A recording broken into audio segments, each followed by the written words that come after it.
Putin of Russia announces plans to visit the disputed Kuril Islands. Russian President Vladimir Putin has stated his intention to visit the southern Kuril Islands at some point in the future.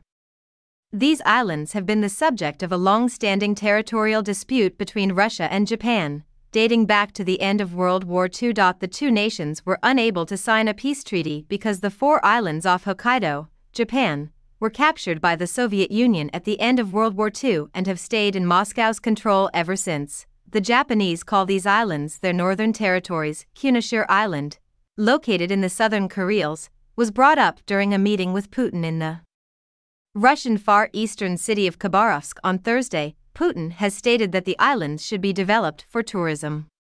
"They say it is very interesting there," Putin remarked, as reported in a transcript from the Kremlin archive. "I have never once been there. Unfortunately, I will definitely go there." The Kuril Islands are a group of volcanic islands in the northwest Pacific Ocean. They constitute a clean border between the Pacific Ocean and the Sea of Okhotsk, and they extend 1,250 kilometers from the southern tip of Russia's Kamchatka Peninsula to the Japanese island of Hokkaido. An expert in the region speculates that Russian President Vladimir Putin's desire to visit the islands that Russia acquired from Japan at the conclusion of World War II could be seen as a response to Tokyo's backing for Ukraine. In a town hall meeting held in the Khabarovsk region on Thursday, Putin announced his intention to visit the Kuril Islands. These islands consist of 4 groups of islets: Etarofu, Kanashiri, Shikotan, and the Habamai Islet Group, that were taken from Japan, according to the Kyoto News Agency. During the discussion, Putin reportedly informed a member of the Kunashiri travel sector, "I have heard that they are interesting sites, but unfortunately, I have never been there, so I will definitely go." However, he did not provide any details regarding the trip's schedule. The islands were taken by Russian soldiers after World War II, and 17,000 Japanese people were forced to leave. The nations have not signed a peace treaty 76 years after the war ended due to the ongoing disagreement over the islands, which Japan refers to as its northern territories. Former Russian President Dmitry Medvedev visited the islands in November 2010, and Russian Prime Minister Mikhail Mishustin visited in July 2021. Japan has lodged complaints about these visits.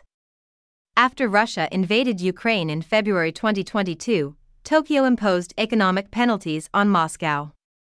As a result, Moscow froze talks on the peace treaty and territory dispute.